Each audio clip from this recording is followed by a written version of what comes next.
Hi, everybody. My name is Anna Houseman from Riverside Insights. I head up our CogAT product department here at Riverside, and I'm joined by the co-author of CogAT, Dr. Joni Lakin.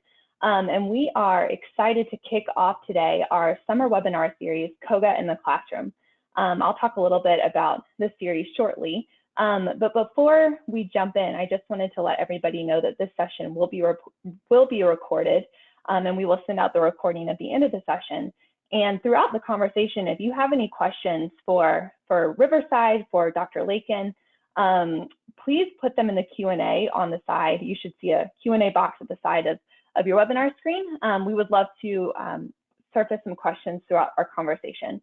But without further ado, let's go ahead and jump in. So today we are excited to kick off our CogAT in the Classroom webinar series with a topic called What is Ability Data and Why Does It Matter? We're really honored to have Dr. Lakin here, who has spent her entire professional career looking at ability data and understanding ability data, and really thinking about the impact that it has for students and learners in the classroom. So this is, like I said, the first part of a 10-part webinar series. We will have 9 more following this, all gearing up to kick off back to school in September. So I'll share at the end of this webinar some of our upcoming webinars, but they are short conversations really helping us understand and think through how to use CogAT information beyond just identification, how to use it to advance student learning, how to really ensure our students are successful learners in the classroom. So we are excited you're joining us and are looking forward to an engaging discussion over the next a little bit of time. One other quick update is you'll see on the side a couple handouts linked that we thought would be helpful for you to download. So on the side of your webinar screen, you should see a place where you can download handouts. And then all of our webinar recordings live on this page, info.riversideinsights.com/K12PD. So if you've missed a conversation or webinar over the past, or you want to go back and revisit one, they are all going to be linked there. So let's go ahead and jump in. Dr. Lakin, I would love for you to take some time and introduce yourself. I mean, you have been in this work for a bit and are truly one of the nation's experts on ability data. And so, you know, how did you get into this work? And would you mind just kind of giving us a brief introduction of what you're doing right now? Yeah, so I'm a professor at the University of Alabama, and I went to Georgia Tech for undergrad. You know, I wanted to get out of the state and I ended up back here anyway. So anyways, back in their home state, knows the journey. But yeah, when I was in college and I was working in psychology labs, I was really interested in why students differed in their academic outcomes. So, you know, we have this idea of underachievers, right? So students with a lot of potential who don't really pursue, you know, high impact majors, or they don't have a big impact in their career. They, you know, call it kind of fizzling out. And so I'm really interested in why, you know, some folks go that route and other folks maybe weren't recognized early in their academic career for their talent. And then they turn out to be really phenomenal and contribute to their field. So, you know, there's all these things, all these reasons that we differ from each other, our interest, our motivation, our, you know, prior experiences. And so, you know, being really interested in why people learn faster or slower than others led me into this work around ability testing. And then, yeah, I was very fortunate to, you know, go to grad school with Dave Lohman as my advisor. And so we wrote Form 7 while I was in grad school, and I was really honored to be asked to join as a Form 8 co-author. So, yeah, my entire professional career, not just ability testing, but CogAT. So I do, I do love it. And I've been working on ability data in general, but CogAT specifically for a good while now. That's awesome. Well, and I know you know this, but I'm a University of Georgia grad, so Georgia Tech, there's some good beef there. Yeah. But we won't talk about that. But we especially won't talk about the University of Alabama and recent events. Yeah. No. But yeah, no, and it's really interesting because some of what you've noticed that got you really interested in your career is how I got interested in this as well. I was a classroom teacher and really started to see these big gaps between what I thought students could actually achieve based on how they were interacting with me on a daily basis and then how they were performing on their standardized tests. And something wasn't adding up. And then the more I reflected on it, my brother is twice exceptional, and just the same thing. It's like you have these brilliant brains and brilliant kids, and to not be able to, for them to not live up to their true potential, like what's the missing link in the classroom, and how can we best support those kiddos? Mm-hmm. So really excited to kind of jump in. So Joni, to start us off, can you talk a little bit about, we've talked about this before on previous webinars and in blogs, but for folks that are new to this conversation, what is an ability measure and how does it differ from an achievement measure? Yeah, and ability and achievement get thrown around a lot, and people maybe confuse them when they talk about them, but it's two very correlated ideas, right? Ability is the capacity to learn, to pick up vocabulary really quickly. You see it in a book, and you figure out what it means from context clues, and you know that word.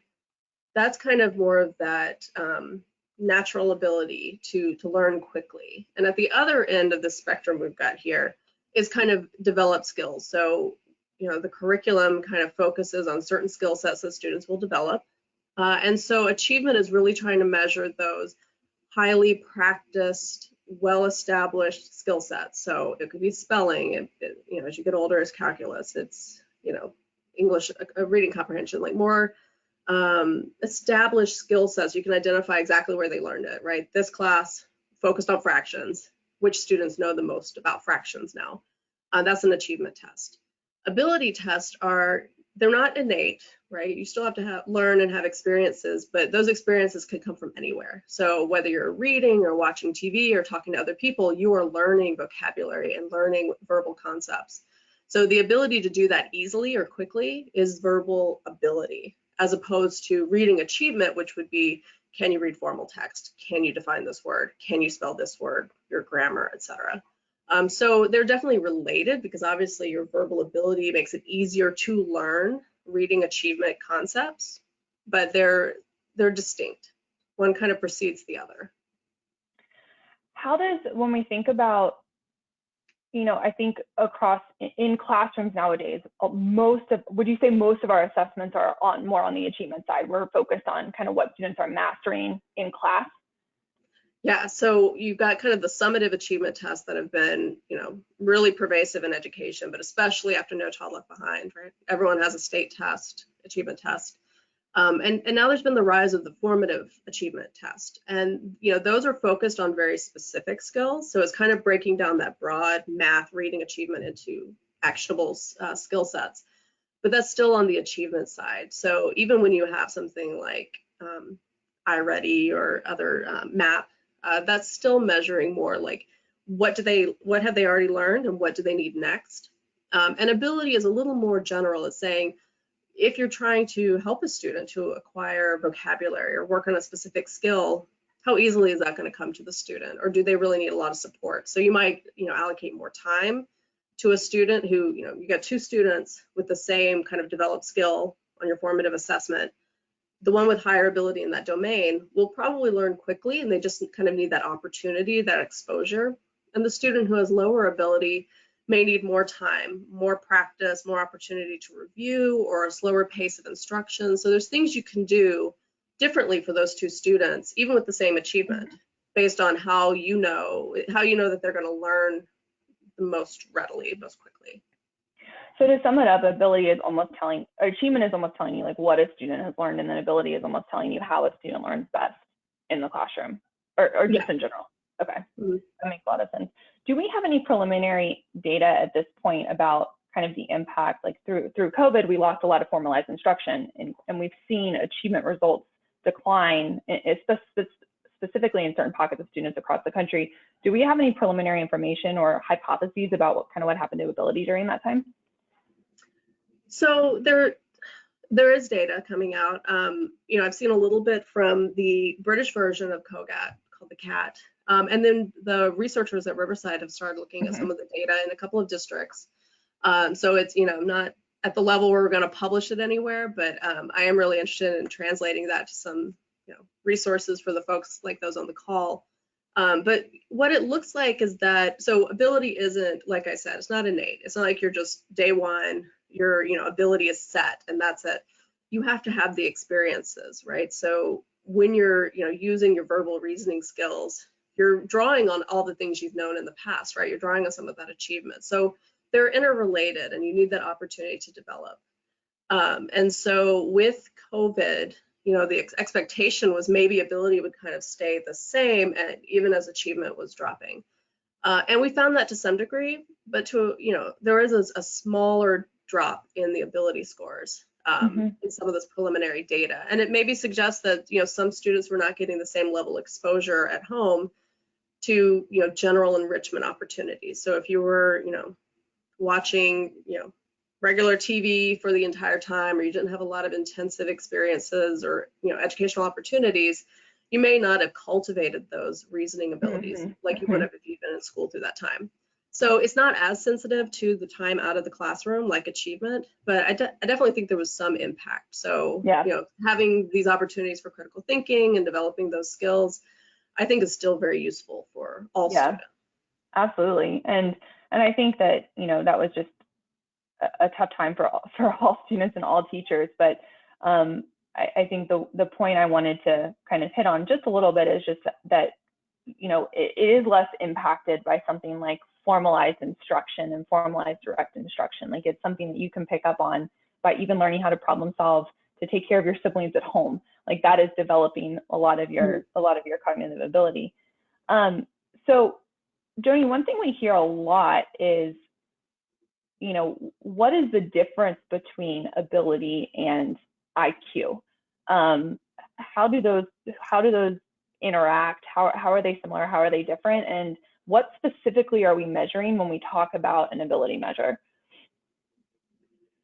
Yeah, so IQ tests, have been around for a long time, and they've been used in some bad ways, but anyone who's in the clinical field knows that they're absolutely essential, right? So IQ tests measure a really broad range of human abilities, from processing speeds, the ability to just, decode letters, recognize numbers, things like that, very basic cognitive skills, all the way up to things like reasoning, which is measured by, ability tests like CogAT. So it does include some of those same sort of ability to learn or to understand, from making sense from partial information, right? So if I have like part of a picture, can I figure out what the whole picture was supposed to be? So those kind of reasoning skills are tapped into by some of the subtests of IQ test. IQ as a concept, it's really, focused on trying to capture among all these different skills we have, whether it's working memory or processing skills or reasoning, kind of what is that level of ability across all these different domains. And with an ability test, we're really not trying to encapsulate everything about the student, and we're not trying to diagnose. So, IQ tests are useful for diagnosis in clinical spaces. We really just want to reflect how students learn and think. And so when we develop CogAT, like with the verbal test, there are always several reading levels below. So if it's a third grade test, we cap it at like first grade type words.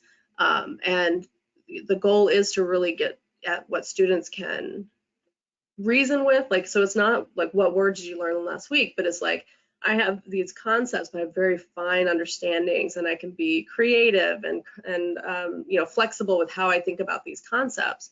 And so that's what with the ability test we're really trying to get at, is that flexibility with words, with numbers, and then with figural representations in the three batteries. And so it's looking more at that broad ability to learn, whereas IQ is really more diagnostic and trying to sort of say, where are the strengths, where are the weaknesses in terms of specific cognitive processes. So is ability then more looking at kind of how a student can solve novel problems, how a student can take information and synthesize it to be able to critically reason through a different situation? Is that kind of more exactly, yeah. So being able to problem solve, being able to make novel connections, all of that is on the ability. So there's certainly a connection to some of the things that are measured by IQ tests, but it's not a measure of IQ, and we're not trying to tap into all these other cognitive processes. We just want to know the potential for learning, right? How does the student learn? Do they find it easier to learn in kind of verbal context? Do they find it easier to learn with figures or drawings? And you mentioned earlier kind of ask me to work in what I'm doing, one of the things we're working on now is spatial reasoning. So the nonverbal test is really focused on just sort of abstract figures and shapes, triangles with shading, triangles with lines, whatever. Spatial reasoning is a whole other domain of how students problem solve, thinking about spatial relationships, as well as things like shapes and relative size and visual features. So, that's another area that we want to add to, because that's another domain where students are really good at, reading graphs or creating infographics, sketching, building 3D objects. So, so that's where we're really trying to grow and detect all the ways that students can kind of problem solve in the world and reflect that on the test scores. Quick plug for that, Joni. For anyone on the call, Joni is actively looking for districts who are interested in helping us kind of collect some of that preliminary data for the spatial CogAT. So if you are a district that is interested in helping us out, please let us know. We'll send out some information in a follow-up email, but we're looking for more students to kind of help us get some of that preliminary data. Yeah, we're really lucky to have a federal grant to fund it, so it's not just doing us a favor. And Joni, if I'm remembering correctly, I never had the privilege of working with Dr. Lohman, but kind of the initial inception of some of the original forms of CogAT was not to be a gifted identification measure, right? It was actually created to be an instructional resource to really understand like how students are learning. It goes way back. Yeah, the first form was called the Lord Thorndike back in the 50s. And Robert Thorndike was one of the early leaders in educational psychology. And yeah, they were really interested in identifying, students with that potential who learned quickly, who, would show that spark in school. And, especially they wanted to identify students who wouldn't have shown up on an achievement test. And that's what we're always trying to harp on. Is that, you have students who, these scores are very correlated. So you do have students with high ability and high achievement, and that's what we would expect. But you're also going to have students with low achievement and high ability. And those are the kind of diamonds in the rough and the underachievers and, the students that you don't realize have all this latent potential. So that, I think the initial idea for CogAT, what became CogAT, was really identifying those in the classroom reasoning skills to identify students with that potential. And we're delighted to have all the gifted education researcher, but it's not the purpose. It's not just to identify high ability, stick them in a gifted program. It's really to adapt instruction to help all the students learn and to reach their goals. Yeah, that's really powerful. I love this slide because I think that at the tip of the iceberg, we are, and shout out to one of my Riverside colleagues for making this slide. At the tip of the iceberg, we're really seeing the impact of all of these things that are underwater, right? Like we're seeing the achievement score. That is what schools are measured on. That is what students at the end of the day are measured on. That is what teachers are measured on. But all of these different processes and ways of thinking are going into that achievement score.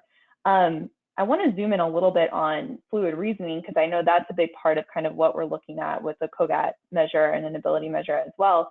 Joni, could you explain a little bit like what is fluid reasoning? Why is that important for students to develop? Like how are we using that as an adult? Just talk through a little bit about like what fluid reasoning is and how it plays out kind of in our daily lives. Yeah, and I really like this graphic too. I don't think I've seen it in one of our webinars before, so props to, I'm guessing it was Andy. It looks great. What's really cool about it, is it shows like what we're focused on, what we see in school is achievement, and then, kind of specific knowledge and skills, their reading fluency. These things are really obvious. And then kind of at the waterline, you've got motivation, executive functions. So you can see when students are kind of checked out, not interested, when they're sort of disorganized and struggling with executive functions, like that's a little more visible. And then there's all these other things that we maybe don't know are going on. So fluid reasoning, I see it as very synonymous with ability. So it is that novel problem solving. And on the right here, we have like sequential, deductive, inductive. These are really specific kinds of fluid reasoning that have been identified, and they do align with the verbal, quantitative, and the nonverbal formats that we use for CogAT. So those are three kind of specific ways of problem solving that are, highly correlated, and they kind of form part of that fluid reasoning. So, the reason CogAT has 3 batteries is to measure those specific kinds of school-related reasoning, and then to get a composite that says, overall, here's how the student's going to learn. The student's going to learn a lot faster. This one's going to need more support. And then the verbal, quant, nonverbal lets you dig down a little bit about where they're going to struggle, where they need more support. And so those all work together. So those are highly related. If you're thinking as an adult, so the literature is very clear that, if you have a very routinized job, like you've got to send this email, fill out this form, right? That's your achievement. With adults, we call it crystallized abilities, right? So that's like things you know how to do easily. But a lot of our work is also very novel, or it changes every day. Like someone walks in and they bring a problem and they say, like me this morning trying to test the students, right? It was like the Wi-Fi didn't work. How do we get the Wi-Fi to work? So I'm drawing on, what I know about Wi-Fi, what I know about technology, but we're also trying to sort of reason. I was stressing my fluid reasoning this morning because I was thinking, like, how do I get this logged on? I just need Wi-Fi. So, we're problem solving, and that is really the fluid reasoning. So, kids are doing this all the time because they are always being challenged to learn new things. They don't have a lot of routinized activities that they have to do at school every day. But as adults, we have much more of a distinction. We kind of have the things we're expert in, the things we know, and then there's the problems that pop up every day that require us to be more flexible and agile. And that's where I see fluid reasoning fitting. One of my favorite books, quick plug for this, it's called The Coddling of the American Mind by Jonathan Haidt. It's a great book, and it talks about the purpose of education. And there's a quote in it that really speaks to me. It's, I'm going to butcher it a little bit, but kind of the purpose of education is to really help people learn how to think, and not, it's to help people learn how to think and help people learn how to reason.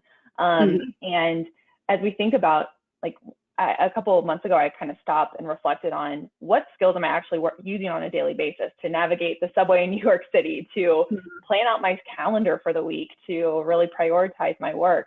And it is so many more skills that are focused in this like fluid reasoning, critical reasoning realm than the standards that I mastered in school. And while those are still so important to be able to, have a profession or, hold a job or things like that, I think we really lose sight of teaching our kids to think and to reason and to problem solve in the classroom. Yeah, and yesterday I was sitting in on a workshop for school counselors learning about computer science careers, and they were really, in fact, I'm even like doing a disservice because they were like, it's not careers, right? It's like there's this whole field where they're going to have to constantly sort of relearn and learn new things and adjust. Because things that could be routinized, like the checkout, grocery checkout, are being automated. But we were learning about some of the applications. Like someone has to program the self-checkout. Someone has to program your alarm clock. Even though we're automating things, there's people doing the problem solving. And so anything that's just sort of routinized, skill sets, we've got AI now coming up, and they're just really able to do a lot of that work. So what we humans bring to the table is our ability to problem solve and to be rational and to know what works and to take into account things like, preferences. And there's some things, you just can't do. And we know because of our culture, and a computer can't know that. So, as good as they're going to get, I think we'll always need to be really critical. That's what I see. When I see some of these AI generated text, I think it sounds good. But when I really try to engage it, it's just, it's fluff. It's like things I've already seen somewhere else. It's just sort of generating. So I think it's going to be incredibly important to be able to read and say, like, that sounds good, but it's actually not correct. Right.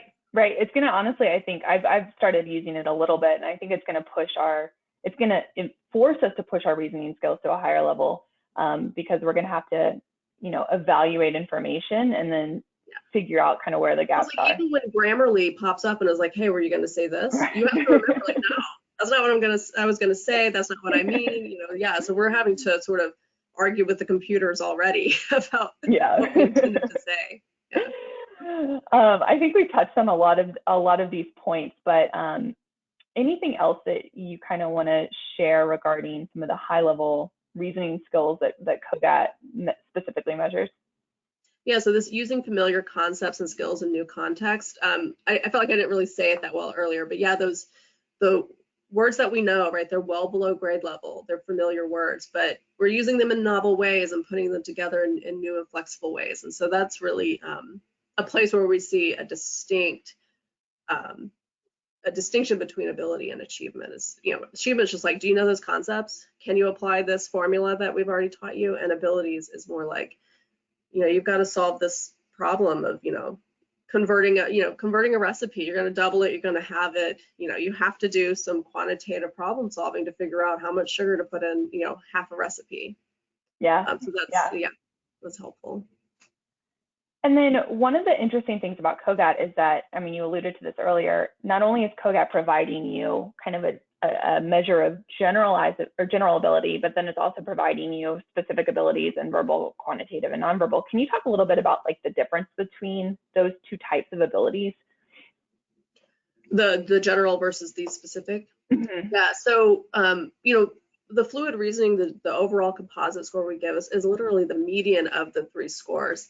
And the reason that it's structured that way is that, your ability to learn generally is very important to know, because we do have those, the median performance tells us a lot about how quickly a student learns, and, how much support they need in the classroom, how important motivation is. If a student learns really easily, they don't have to be quite as motivated. You know a lot of people like that, right, who kind of coast through. But maybe with a student who's struggling, you have to really support that interest and help them to succeed. So knowing their overall ability gives you some of that information, but then we have this additional piece. So it's not instead of, and it's not, kind of different. It's not trying to tell you like, oh, the fluid reasoning score is not right or correct. It's just a different perspective and saying, where is the student going to learn the most quickly? Where is it going to be easiest for them? And so that's why we look at their relative performance on these 3 different batteries. So it's different types of skills. So we mentioned this before: inductive reasoning, sequential reasoning. These are flipped. Quantitative reasoning obviously is measured by the quantitative scale. Oh, sorry, they are flipped. Sorry about that. My fault. Induction is actually the nonverbal. Yeah, so these different types of reasoning skills, they just give us a little more information about where students will have more struggles. So, if you look at some of the resources we have for CogAT and planning instruction, if a student has, relatively lower quantitative reasoning scores, it tells you kind of some of the supports they'll need in math class versus, maybe they're great in reading. And if you are using CogAT for, gifted identification, Carolyn Callahan's been doing some great work around subject specific, right? If you want to identify students for an advanced reading program, like she did in a recent Javits grant, she only used the verbal battery from CogAT alongside some other indicators of reasoning around reading. And so that's where it can be really helpful to identify specific needs. So, if you've got advanced math, if you're going to accelerate in different domains, the different batteries can provide a little more information, a little more precision to what you're trying to do than the general score. But they're really useful altogether, which is why we have that ability profile. So as a teacher or as an educator, you would be able to see specifically, my student is a really strong verbal reasoner, but struggles in quantitative reasoning. And so these are some strategies or techniques that I could use. Yeah, and this is, we're always trying to remind people, like, learning style, it's not that they're a verbal learner or a math learner. It's that we want students to be proficient in all the different domains and have those skill sets. So it's really about, how am I going to support this student so that they stay, motivated and on task in mathematics. So, there's recommendations like, not having kind of time pressures, or trying to support their self-efficacy, their confidence around math. And so some of those interventions are more focused on just supporting them while they learn, rather than saying like, oh, not a math person. That's not a thing. Everyone's a math person. Yeah. Don't ever let a child hear you say you're not a math person. Huge myth in our culture. That's a real problem. We want to focus on supporting. So, you are what you are, and we're going to support you in learning math, and not going to pigeonhole you. Joni, we had a quick question in the chat. Can we rename the person who's doing the work on subject-specific identification? What is that person's name again? Subject. Oh, Carolyn Callahan. Callahan. She was at the University of Virginia. She's retired now, but she does some great work. Awesome. Grants, awesome. Yeah. So we started kind of talking a little bit about this, and I just wanted to say we have a number of webinars coming up in our series that are more focused on the instructional implications and how to use ability profiles and CogAT scores to actually support your instruction. But from a very high level, Joni, like how can we use this data in the classroom? Like oftentimes we see districts using it as a measure to support gifted identification or advanced placement, but how else can it be used to really foster student growth? I think it's really important that the general classroom teacher also get this information. Like a lot of times, if CogAT is used for gift identification, the specialist gets the data, they use it for their purposes, they put it in a drawer. I think it's really important if you have the opportunity to provide professional development on differentiation, especially. We did a study where we surveyed, gifted coordinators, and they really identified opportunities to provide PD as something that they really wish they could do more of, right? They want to talk to the general ed teachers because, gifted education is a couple hours a week for most students. And so they really want these students to get appropriate instruction in the regular classroom. So, if you do get the opportunity to provide professional development, to bring in professional development around differentiation, those CogAT scores can be really useful. So not just saying, where does the student need support, but how do we support them? And it gives you just more information about how you might respond to that. So we have, things like the guide for instructional differentiation. I know Riverside's worked on some PDs around using CogAT. So there's different resources available to help you kind of create that opportunity, because the general education teacher is not necessarily ready for this data. They don't know they may not know you're administering it. They may not know what it's for. But if you provide some of these resources and helping them to kind of, maybe it's used in, small group work or, assigning different sorts of projects. If they have that support, this data could be really useful to them in that general education space. And one thing we're doing, and we'll talk about this in future webinars as well, is we are actually working to rewrite our ability profiles to have clear instructional implications in them. So if you are a really strong verbal reasoner, like what types of questions as a teacher should I be asking in the classroom? If you are a higher ability kid, what types of activities should I be letting differentiate instruction with you in the classroom versus a middle ability student? So we're really working on trying to make this more applicable to teachers so that they can actually take this data and use it in the classroom to serve their kids. Yeah, it's a little bit related to the depth and complexity, and I know y'all have had some conversation with those experts where that's more general, kind of generally if someone has high ability, how do you differentiate for them? And yeah, I'm really excited about some of the resources y'all are working on that will maybe make that more specific to these different domains where students can show talent. Well, any last minute, we intentionally wanted to keep these kind of short and sweet because it's summer, but any last minute thoughts, Joni, before I do some closing wrap up for us?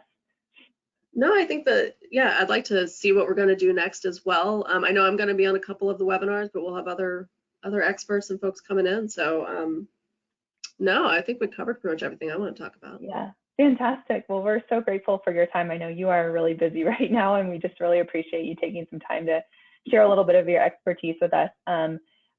Just a couple quick plugs for upcoming webinars. So like I said, we have a series of 10 webinars this summer, all focused on CogAT in the classroom. How are you using your ability data beyond gifted identification? How are you using your ability data to ensure that you understand how every student learns best?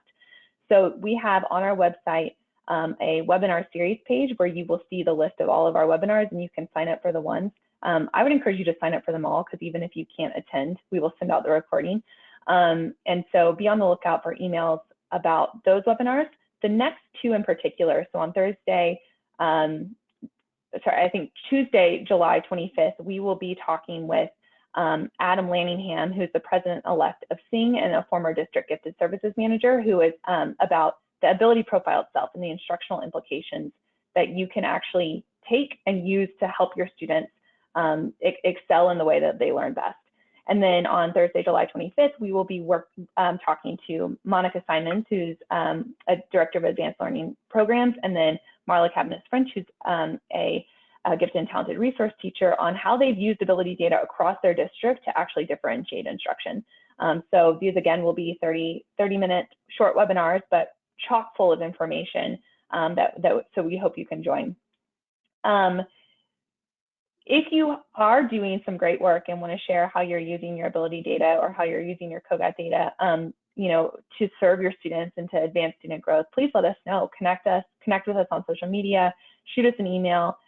We really want to hear your success stories about how this is helping your students develop as learners and grow. And with that, I will wrap us up for the day. Joni, thank you so much again for your time, and thank you for all who are able to join. We will send out the recording, send out the slides, and be on the lookout for awesome new resources to come. So thanks, everyone. Thank you.